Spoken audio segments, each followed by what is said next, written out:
Welcome in everybody to a late night edition of 410 Sports Talk. I'm James Haskell along with my co-host Glenn Martin, and we are here to talk about the Baltimore Ravens preseason preseason game 1 victory. The streak lives on 24-0. 24 straight, baby. That's right. Let me make sure I get this score right. 2019, the Ravens beat the Eagles. It's funny because I feel like there's a lot to talk about, but also still have a lot of questions unanswered. But I know you got a ton of notes. I got a ton of notes. How you figure we want to do this? We want to go through this kind of chronologically, just break down the notes and give our thoughts? Yeah, it's probably the easiest way to do it. Just kind of go down the list, talk about who played, who didn't, and then just start going down the line. But I think this was overall, though, just quickly, I think this is overall a good kind of experience for the Ravens to play this team. To kind of how the game situation went, I think was good for the Ravens. We kind of saw everything that you would see in a possible game situation. You saw a 2-minute drill, you saw your 4-minute drill, you saw your offense backed up, you saw your defense getting the ball. Getting put in tough position by opposing offense. You just saw it seemed like every scenario played out. So it was overall, I think, a good. Also, like to see Marcus Mariota, a guy who's started how many games in this league, kind of test those young guys with the second team defense. So it was a fun preseason game. Yeah, for sure. That's actually one of my notes. It's not even fair preseason 1 to come out and have to play against Marcus Mariota. Like, how many starts has this guy had in the league? Yeah, we're talking about a former high pick, Heisman Trophy winner, second overall. Yeah, had like you said, ton of starts, ton of experience, and great. Now we got to play Mark. That's the bummer. I'll tell you what, I'm sure Coach was happy. Absolutely. I'll say the other thing too, dude. The Eagles are deep. Yeah, man. That running back room is deep. They got Rashad Penny and who was the other dude running it? I know Penny was running well, man. Yeah, but they had another vet back there. I was like, the kid from Detroit. What was his name? Swift. Oh, DeAndre Swift. Yeah. Yeah, man. Trey Sermon was running well too. To Mitty's point, I still remember Trey Sermon as Ohio State breaking every tackle, just guys bouncing off of him. I guess before we go any further, we'll get into Sean's point here. And then, man, it's a tough night for Mr. Prochet. Sean says positives: Mitchell, Huntley, Ryan. Negatives: Prochet. Yeah, I mean, wait, Ryan, who am I missing? The receiver. But I mean, yeah, he had a really Sean Ryan. He had 4. He led our team in catches. Yeah. But yeah, I was thinking first name, but yeah, James Prochet. He didn't have the best game. I think that's how do you get it slapped out of your hand? It just got clean slapped. It wasn't even helmet contact. It wasn't just. That's like the worst type of fumble. Like you're still standing. You're fine. The ball just got ripped out of your arm. That'd be like me walking past my son. Yeah. And just really? Like how humiliating is that? That sucks. She's going. I sat. My wife was right next to me. I was like, yeah, he's cut. I mean, he also, by the way, had 3 targets on the day for a grand total of 1 reception for -1 yards. You know who James Prochet is, though? He's Andy Bernard, dude. He's Nard Dog? He just finds a way to never get fired. Oh no, Hoogs. I feel bad even saying because it's not like I'm like excited, but he's definitely not going to make this team. There's no chance. Yeah, I mean, if there was any sort of competition in him and Tylan Wallace, Tylan had a nice catch tonight. Hands grab, all hands, baby. What's going on, DK? Appreciate you joining us. Nick Robe says enough of the SMU players. Stevens and Prochet equals trash. You know what? Let me just say this, okay? Because Stevens gave up the back shoulder at the 2-yard line that they scored on the following play. Yeah. And he was targeted a handful of times. Yep. But every corner is going to give up. It's not like we expect these guys. Like, we can't start expecting these guys to be perfect.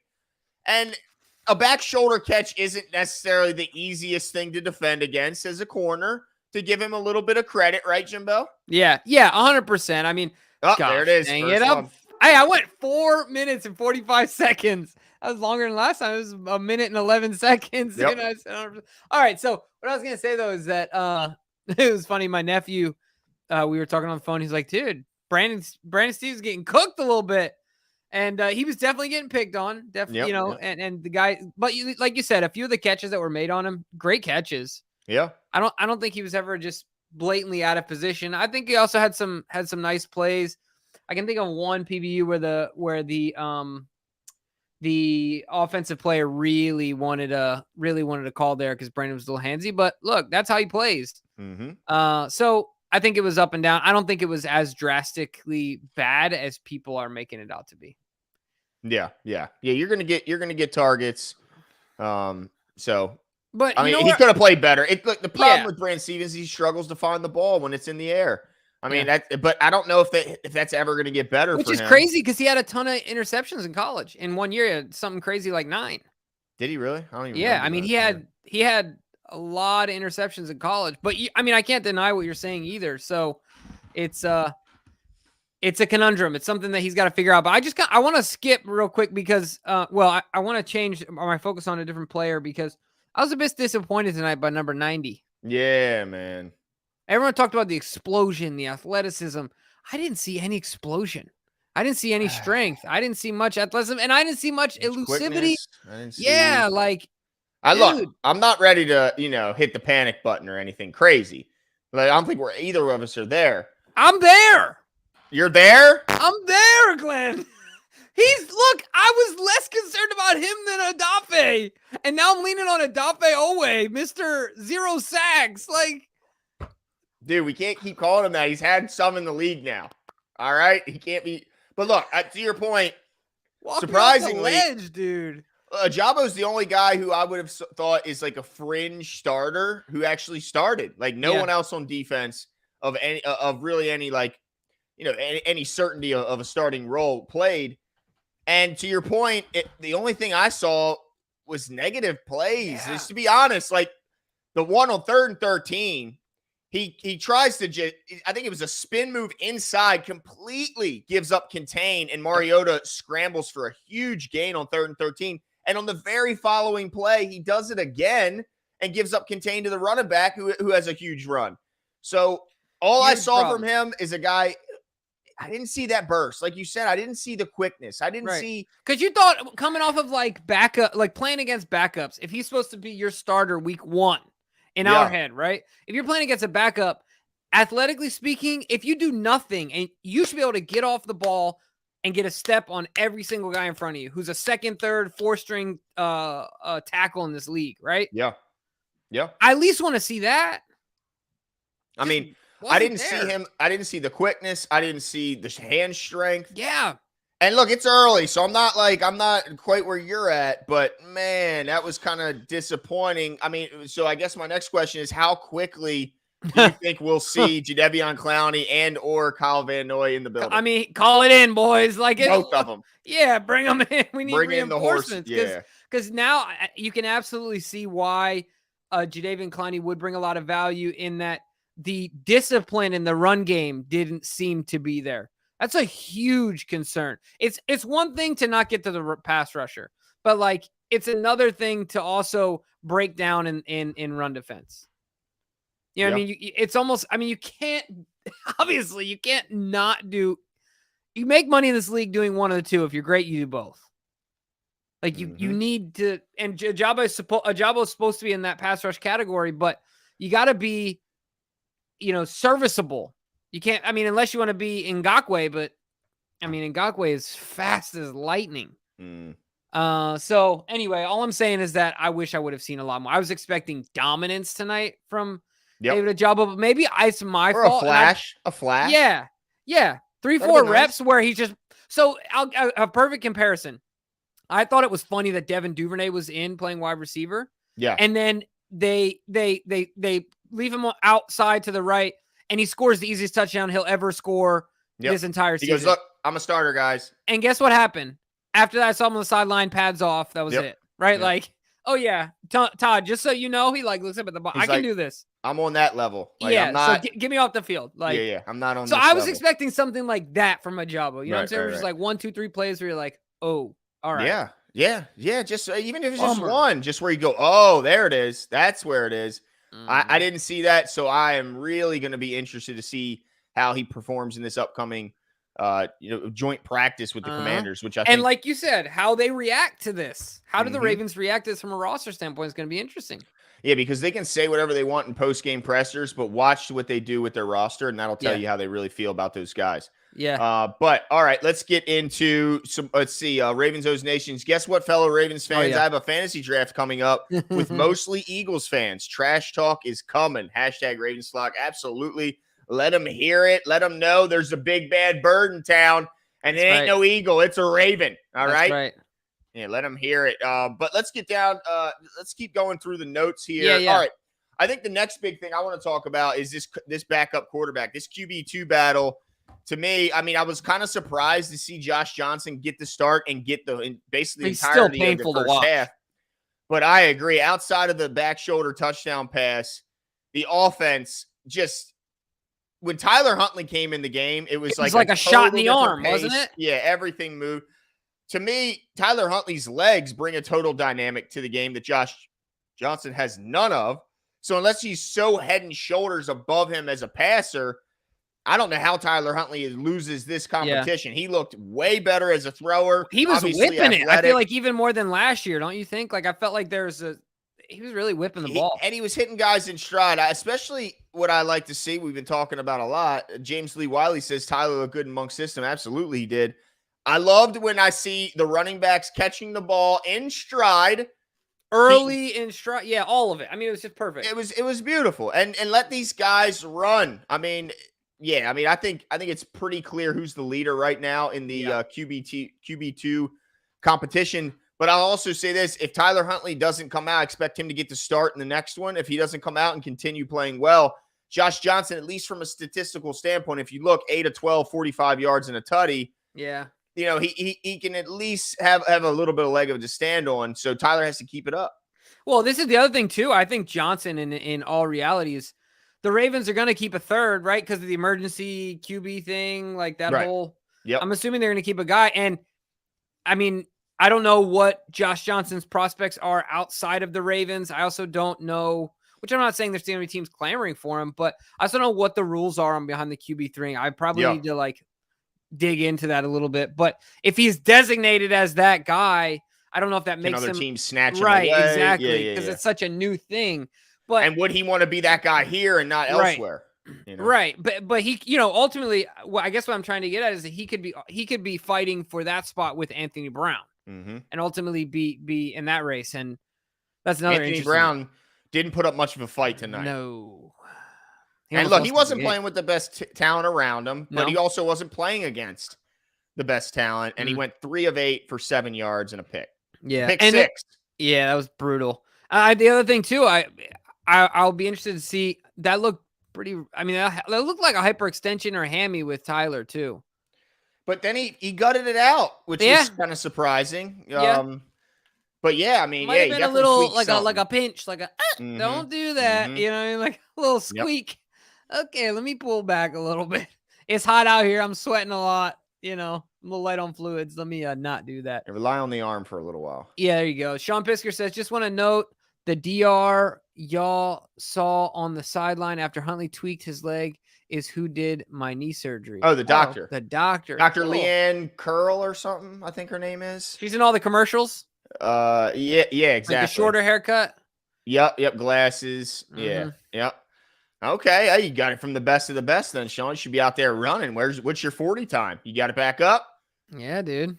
You got to run them down. You got to you got to keep it moving. But I hope that Huntley's doesn't miss too much practice time, because to me that's the chance that Josh Johnson would need, because I think Huntley's got a pretty good lead in that little 2-horse race there. All right, I want to also bring up the left guard competition. Kind of surprised John Simpson gets the start over Saleh. Saleh, we did see a lot of the second half as well. What were your thoughts on that competition, what you saw from week 1? Yeah, I don't know how many answers I got. Everyone was raving about Saleh, and I thought there were moments where he looked good, but I'll be honest with you. So the holding stunk. That hurt. But I was trying to hone in on him a little bit, and once again, against the backup guys, I felt like there was a decent amount of moments where he was just overpowered. Just push back. pushed and pushed. And I get you give, like, part of your job is to keep the guy in front of you, but also you're the interior of that pocket. You gotta be able to anchor. Right, exactly. So, that has me a little concerned. I'm still a little concerned about his power, and I'm a little nervous about him starting week 1. And I'll tell you what just adds to what people were saying earlier. Gosh dang it, Ben Cleveland. Did you see that video? What video? Oh, what did It's I going miss? around Twitter of him going up against was it Jalen Carter, the first round pick for the Eagles? Did you see what happened to him? Oh, just go to Twitter, dude, and just type in Ben Cleveland and watch him be absolutely removed from the Okay, here we picture go. with great haste. I mean, it was not the best look. Oh, geez. I mean, now look, that's a talented guy he's going up against, but how do you he's that big. It's like, how do you get moved like that at that size? Man. Yeah, he got tossed aside. And he's at his spot. He's not even at left guard. No, he's out of that competition. Yeah, dude. He seems so off balance and like light on his toes. Like he doesn't even. I don't get it. I don't know. I guess I make it sound easy to play the position, but dude, but he is so huge, it just makes it hard to believe you can just go like that. Yeah, even if you're really strong and swat him to the side. Right. So I feel like there's something off with his footing, right? Like. Yeah, his balance for sure. Something's going on here. Yeah, that's brutal. Holy crap. I mean, there's a reason Pat Ricard is they're kicking the tires on him. Can we talk about that? Because we kind of talked about this on Thursday. I didn't see Pat tonight. Did you? Did I miss something? No, but he did just return to practice like Monday this week. So maybe I guess that's true. That's a lot to ask to ramp up to gameplay. I guess that's true. It'll be interesting to see kind of how if he does get clock at guard moving forward. I don't know what that whole situation is going to be, but that will definitely be interesting. Could you imagine if Patrick Ricard waltz out there week 1 as our starting left guard? Could you imagine that? That would be so. I mean, you talk about they need to make a movie about this guy if that happens, and then he turns Pro Bowl. Could you imagine? Yeah, Pro Bowl. Would he be the first one in history to be well, no, there's got to be other Pro Bowlers at multiple positions, of course. Yeah, well, McCaffrey made Pro Bowl at slot receiver and running back in one year. Yeah, and I'm sure there's other guys that done it guard wide receiver. Yeah, and to go undrafted as a defensive player and then make 2 Pro Bowl positions on offense. That would be movie worthy. Absolutely, but it's sad. No knock on Pat, just based on the fact that he hasn't played that position ever. Like it's sad that we're there. Yeah, kind of scary. Yeah, I mean, look, when you think about it, if you look at every other position on the offensive line, Ronnie Stanley, top 10 pick, Linderbaum, first round pick, Moses, first round pick. I mean, all these guys are like studs. And then you got a 6th round pick fighting with, an undrafted D tackle for left guard. Like, what is going on here?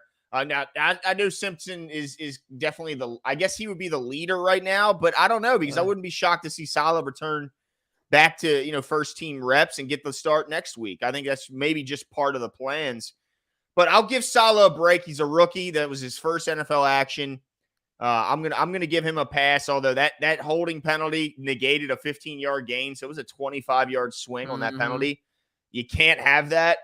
But yeah, I'm gonna give him a little bit of a pass. Yeah. This is his first outing. And the thing about Saleh that you can hold your breath on is that he's still learning. He's still growing. Like there's so much out in front of him in comparison to these other guys that you can build upon and hope for at the very least. You know what I mean? Let's see here. It's just Quan says JK better be at practice tomorrow. And oh man. I got some other notes here. What I got. We can talk about the running back room. Keaton Mitchell. Keaton Mitchell, I like what I saw from him. He only ends up 6 carries for 11 yards. I thought he caught the ball nice. He had the 1 grab for 9. But how surprised were you?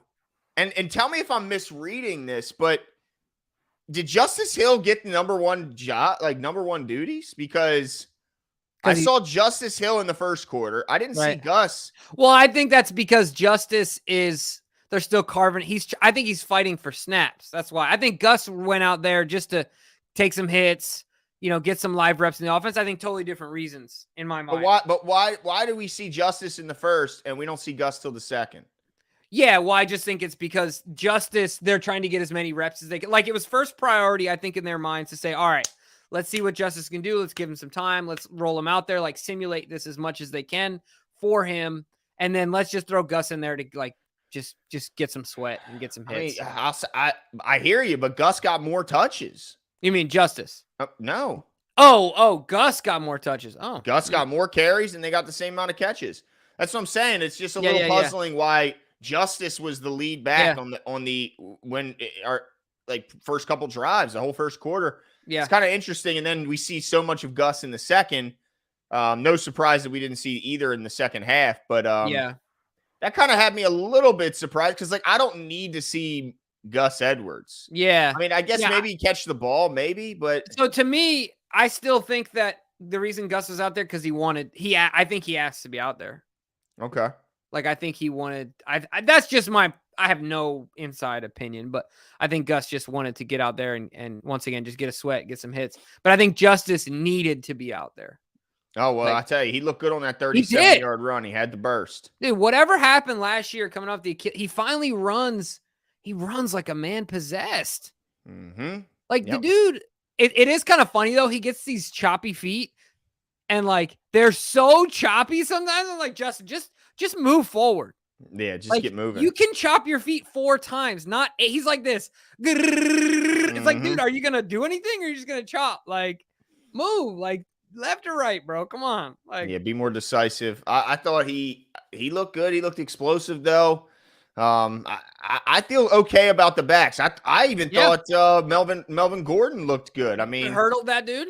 Yeah, he looked Melvin? fast. Yeah, I thought he looked pretty good. And then of course Keaton Mitchell continues to be a bright spot. I think as a return guy, we saw some really nice things. As a guy who could be leaned on if something were to happen to Devin Duvernay. I still think Keaton Mitchell's path to the NFL this year starts on the practice squad, but that's okay. Well, I'll tell you what. His life just got a little easier for him after James Prochet just botched that punt. That's true. That's true. Now they have a lot of guys, but I've seen a ton of work for Keaton Mitchell as a kick and punt returner, and I haven't seen him mess up yet. I think the thing is the running back is you got to make sure he has the hands to catch it. You know what I mean? Well, you first got to and make foremost. sure he's got the hand. But to DK's point that he just had up there, DK? hell of a run negated by a penalty, which would have been a long touchdown run. And honestly, I remember the play pretty clearly. I don't think that hold. Yeah, I don't think that hold is what sprung him. I think he was going to score regardless. So I don't really knock the running back there at all. I think that was a heck of a run. So yeah, good point. I still think just with the numbers, the experience, I don't know how Melvin Gordon makes the roster, much less Keaton Mitchell. The only way Melvin makes it is if JK continues all this, that he's got going on. But yeah, I heard that there might be some negotiations, which blows my mind. Saw that. But if he just wants security and they can get him for a good price, then hey, why not? Yeah.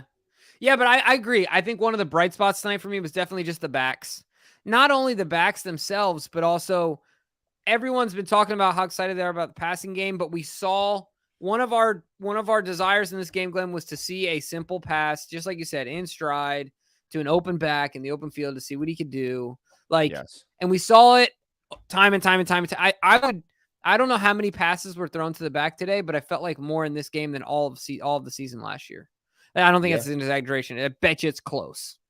Maybe not, sure. But So and ultimately, receptions by the running backs. Yeah, in one game.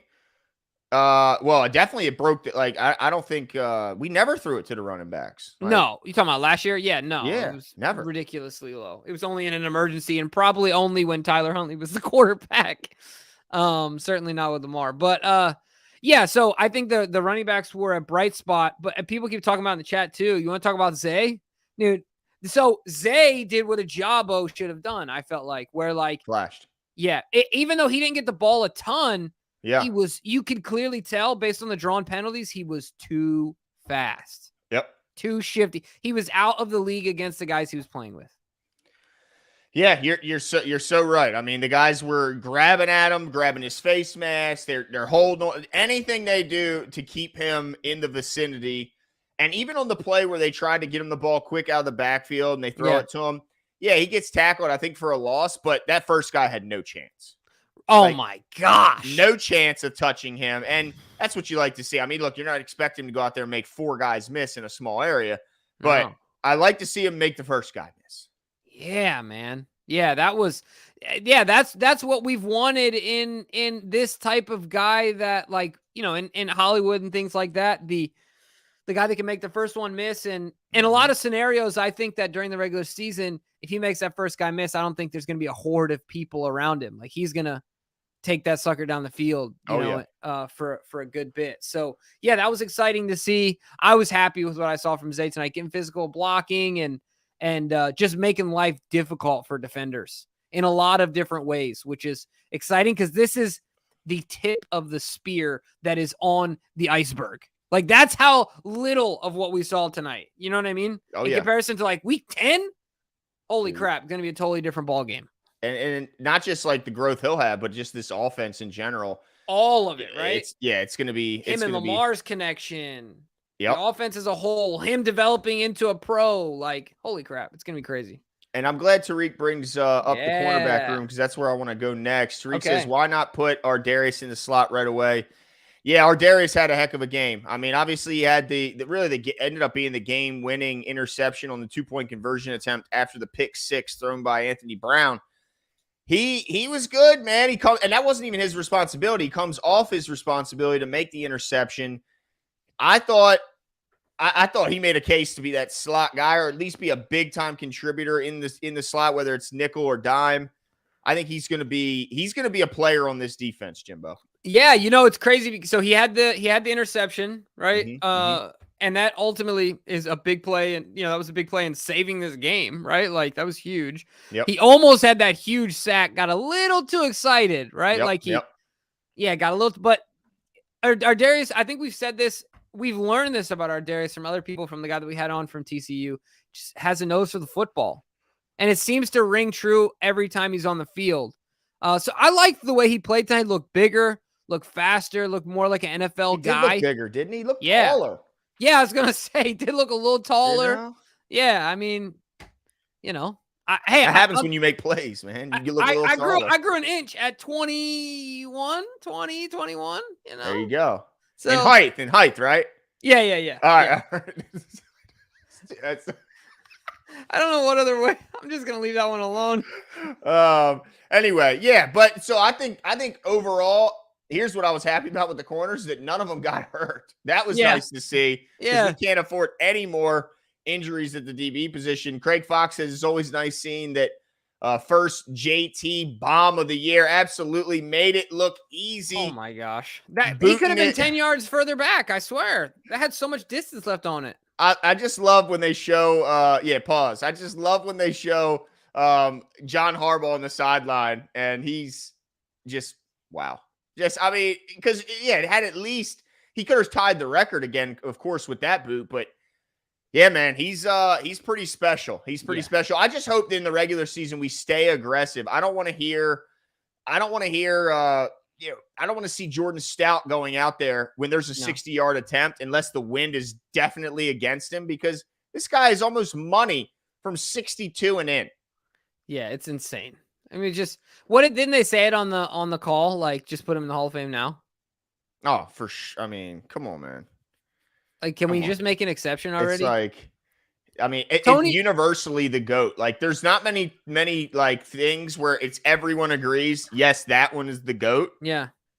Like, everyone knows. Even Jordan doesn't have that status. Right. There's arguments. I mean, especially from the older crowd and then the younger crowd who are the LeBrons. Yeah. The LeBron lovers. So there's a Kobe person in there. You know what I mean? There's a lot of them. So, but this is the thing I'll say about that kick, man. Not really too much more you can say that hasn't been said, but it just makes it look so easy. Just incredible to watch every single time. Jordan shrug after. Yeah, man. It's just ridiculous. That was cool. I'm not surprised he would do that at home, though. He's got to feel real comfortable kicking it at home. I want to talk about. Hold on, quickly. The corners. Oh, yeah. I want to. Oh, right. Yeah, let's dig into the corners. We were digging in there. Yeah, I thought it's interesting. Worley, I thought, played really well. He had 2 sacks. I had a note here. Excellent full-time safety, though. Yeah, that's what I wanted to get into, because it doesn't. Now, I'm sure he can fill in like a lot of our safeties that play some corner. But how surprised were you to hear that he's strictly getting work as a safety and no traditional cornerback reps this offseason? Yeah, I thought that was.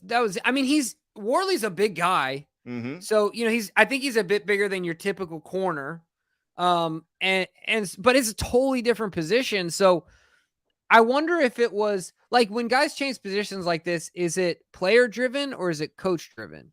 It's You know? probably coach telling you if you want to stay in this league, I think you're losing some top end speed. You might want to see if you can transition to safety, which a Yeah. lot of corners tend to do if Yeah. they lose or don't have the speed. Yeah. But I liked him. I thought it fit him. Yeah, you got to tackle, and he can tackle. Yeah, he's a physical guy. Yep. Certainly for a defensive back, I thought he played well. I was impressed with his conversion that quickly to the position. Yeah, yeah. I think it's just a log jam there, but I could see him kind of maybe turning into that co-cat role. Yeah, and wearing the 41 doesn't hurt.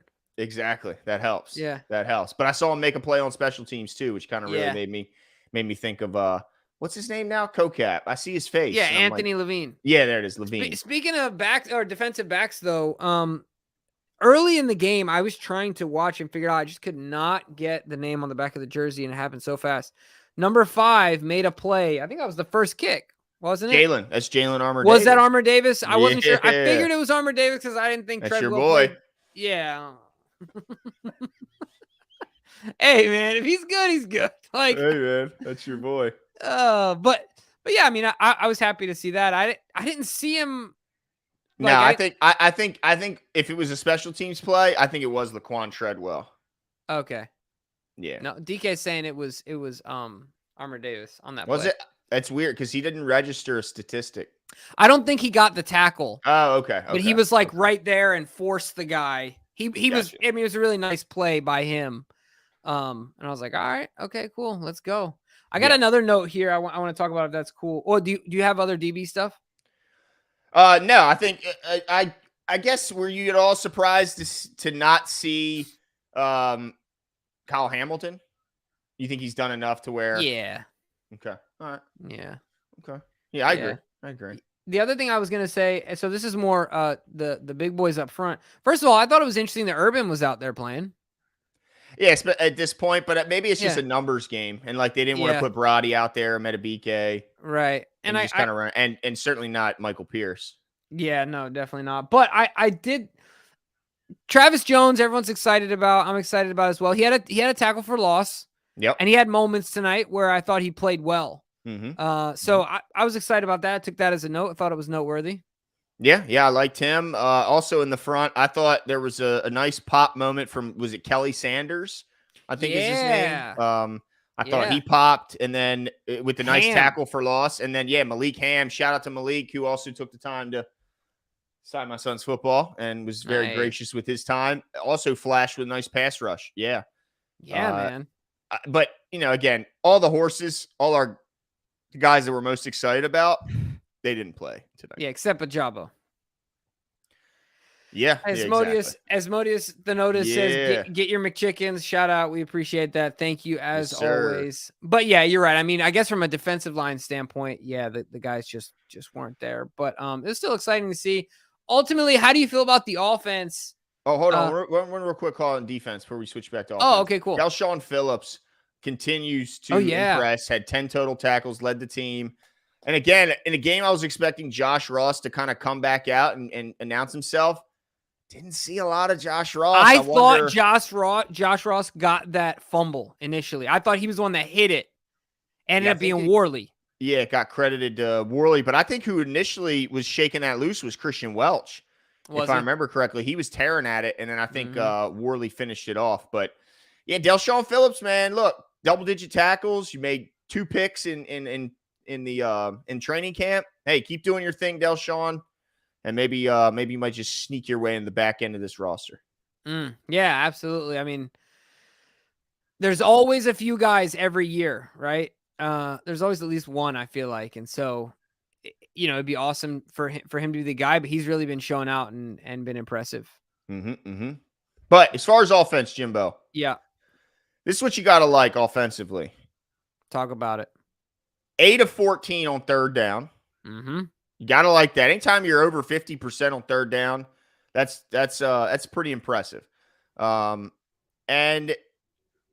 look, they have some work that needs to be done, but I think what we saw tonight was at the very least a guy who is going to spread the ball around. They talked about that in the telecast. It seemed like, I mean, how many different guys touched the ball?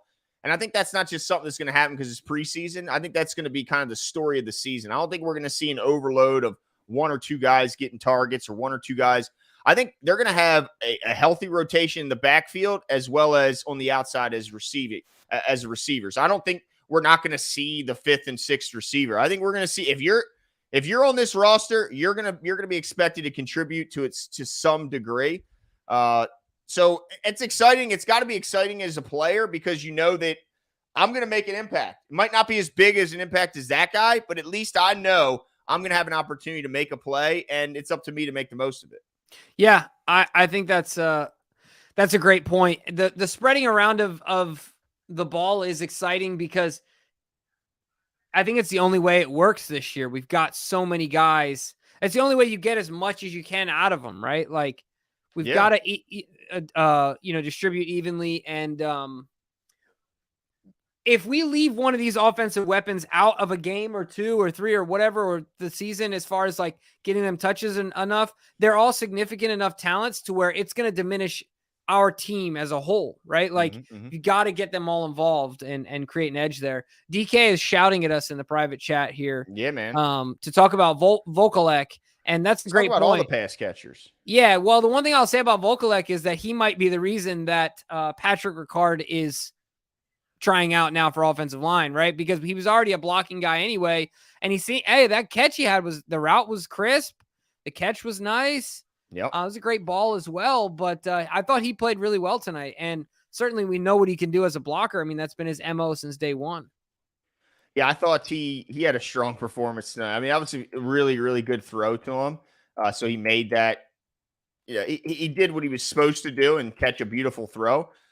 But yeah, he played well. I thought there was a nice strong hands catch by Isaiah Likely. And the one time I really saw him get involved on the offense on the left sideline. Charlie Kohler had 2 catches. I think some people were disappointed in Charlie, but he only had 2 targets. He caught both that came his way. So I'm not really disappointed. I think as a pass catcher, you got to give a lot of credit to Tylan Wallace. All hands on that catch, like not bring it to the body. Strong hands, love the move. Devin Duvernay, like you said, it's like he comes in like the closer. Just, all right, we got to get in here. Can we get like a guy who's done it? And Devin just grabs his helmet, goes out there, and makes a beautiful catch. Laquan Treadwell, I would have liked to see him. I think there was one target. I think he had an opportunity to make a little bit better play on the ball. Yeah. But to me, honestly, outside of Sean Ryan, I didn't see enough involvement to the wide receiving core. I mean, I know that they like to spread the ball around, but man, I would have liked to seen a little bit more targets go around to the receivers, like 2 to Tylan. Yeah. You got 1 to Duvernay, 3 to Laquan, 1 to Black, Demas, Shamar Bridges. They all got 1. I just want to see some more competition because these guys are fighting for like 1 or 2 spots. Yeah, no, that's a great point. And hopefully we see more of that in game 2 and 3, but there's still a lot of questions ultimately at the position. I think if I had to give it to a guy, as far as the last, like, well, if they keep 6, the 6th guy. Yeah. And I think that is crazy how this works, but that catch with Tylan really, really does a lot to kind of push him forward. If you watch that play, the ball didn't even touch the ground. It was so smooth. Ball didn't touch the ground. I mean, didn't touch his body. Yeah, it was just like you said, all hands catch, just really nice snag. And I think it gives him a lot of momentum and opportunity. Now, let me ask you this: as you transition into the second game, are you expecting more like a smaller distribution of the football and more concentration on specific guys? Like now with these guys that stepped up in game 1, or, you know what I mean? Are they going to start taking a serious look at, instead of 8 guys, 4 guys? You see what I'm saying? Like as they start to get more strategic about who they want to see? Yeah, that's a good question. I think if the offense had been here for a while and these guys had been in it, maybe they could start to get more nuanced and focus on specific things. But I think with installing a new offense, they're probably just going to continue to hammer that away, just to stay within the system. Try not to get too outside of it, try not to do too much. But yeah, I'd like to see them at least target and give opportunities to guys. Like, what was frustrating to me is, and it could be on the quarterback, Josh Johnson. There's a couple of plays where it's just like he just throws the ball. He gives no opportunity for his receiver to make a play, specifically on an offsides. If there's an offsides and they don't blow it dead typically unless there's contact made or you come free to the quarterback, that's a free play. Throw the ball up and give your guy a chance. It just drives me crazy how these quarterbacks are too safe with the ball, and that's why you end up being, a kind of a career backup, because you're too scared to take any chances or give your guys an opportunity. I want to see in the preseason, give your guys an opportunity to make plays, man, especially these big red zone targets. Throw it up. Let them go get it. Mm-hmm. Yeah, that's absolutely true. It's frustrating to watch Josh Johnson. I'm not a Josh Johnson guy. No, it's really frustrating. I mean, it's like, there's no. Takes the easy way out every time. Mm-hmm. It's a bummer. And I'm sure it's been beat into him to do that. You know what I mean? Just over and over and over again. So this is the real question, the most important question of the night. First of all, shout out to Evan Washburn. Killed it tonight. Always does. Of course. Big fan of the show. He's a big supporter of us. Did he get the tips dyed? Did he get the tips frosted? Oh, they were frosted, but he didn't have as deep and dark of a tan as I'm used to, He toned it back a little bit. But yeah, he looked good. Obviously, I tell you what, though, I see these player interviews on the sideline, and I just go, don't you think they get tired of hearing the same flipping question? Like Ajabo's interview, it's the same questions over again. I mean, Adafe about Ajabo. Yeah. When'd you guys meet? Who started? It's like the same questions over and over. Same with Lamar. It's like, you'd like to see a little more creativity instead of the same damn regurgitated questions. Yeah, well, that's why we're waiting for a media pass. Yeah, and I guess to their, their thinking is not everyone has seen those interviews. Yeah, absolutely. What else? Something funny. Speaking of Ravens media, who's the girl? Cassidy, is that her name? Huh? She works for Ravens media. Cassidy. Yeah, I believe. Oh, Cassie. Cassie, is that what it is? Anyway, I saw her and her husband at the Verde, the pizza spot that's just right down the road from us on Friday. Yeah. She was just hanging out at the pizza spot. Did you go up and book her? Nope. On the show? Nope. What's the matter with you, man? No, I didn't. What's wrong with you? Dude, I tell you, that guy Cleveland, I think his name was. I think it was Cleveland. The guy, the receiver on the Eagles that had hair hanging out of the back, who kept jumping up and going to get it on the sidelines. That guy was making some plays, man. Made himself some money tonight, didn't he? Yeah, he was pissing me off a little bit. I'm like, he's pissing me off a little bit. I didn't like it, dude. He was making a little bit too many plays. But who would you say has to have the biggest bounce back after this game heading into next week? Is there a guy that you go, man, he's got to play? Ajabo's got to do something to me. Think so? I don't know if he's my biggest one, though. Well, I think it might be at the offensive line. I think it comes down to, like, Salah's got to take a step. He's got to take a step, right? And then, yep. I'm trying to think if I think another position would be DB. But I don't know who all of them need to there. So I don't know if I can point out a specific guy. I would say Salah. Well, actually, you know what? I can't believe I think he's working on borrowed time, but guy needs to make a big comeback. It's James Prochet. Mm-hmm. And watch James go out there and get 3 touchdowns, play out of his mind, because that would be typical James Prochet. Like, no, there's nothing typical about James Prochet catching touchdowns. That's true. That's fair. Not in this league. That's for damn sure. Oh, yeah. I want to see David Ajabo big time. Yeah. I mean, he's show something, man. Something. He's got to show us something. I mean, come on. But as far as on the defensive side of the ball, there wasn't anybody who played that I was like super excited to see and then disappointed me. Not that I can recall off the top of my head, other than Ajabo, of course. But offensively, I want to see someone in the receiver position make a play that kind of like makes you take notice. I think we saw Devin Duvernay do that tonight. I don't expect. I guess. Do you think we'll see Devin Duvernay in the next one? I don't think so. Do you? It's like, what do we need to see from Devin? I mean, I think we have a pretty good feel for what he's going to bring. So if Tylan Wallace can stack another good game, man, that would be big time. But if not, does he let the door squeak open a little bit for a guy like James Prochet or Laquan Treadwell, who only turned 3 targets into just 1 catch, but he's certainly fighting for a job as well. Yeah, and then DK said he wants to see more of Tavius Robinson. Didn't register a tackle tonight. I saw him take a couple of bad angles on outside plays and struggle similar to the way Jabo was with kind of sealing the edge. But when because their quarterbacks ran a lot tonight, and when they did, I saw him take a couple pretty poor angles. That he's got the speed, but he's making himself work harder.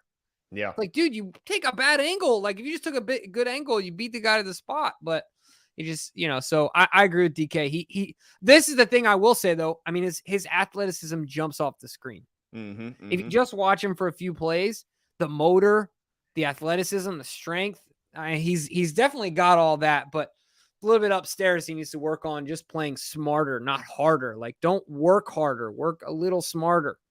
And so that's a good one. He's a raw talent for sure. Yeah. So, well, I that's all the notes I had. You got any more? I'm sure you probably got more. Is my guess. No. No, I think we pretty much. Glenn takes detailed notes. I do take a lot of notes. Yeah. I usually take detailed notes for the first 3 quarters, and then by the 4th quarter, it's all shorthand. Yeah, you peter off a little bit. Yeah. I thought Malik Harrison started the game. Oh yeah, I had that too. You're right. Yeah. Had a sack, had 2 tackles in the same drive. Yep. Yeah. I just think he's just behind. He's playing at a time that it's a little too late. Like he belonged back in the 90s. This guy to play inside linebacker. Yeah. It's like he's just at a weird time he's like a big ass inside linebacker to me. Yeah. And that just doesn't fit nowadays. Yeah, that's true.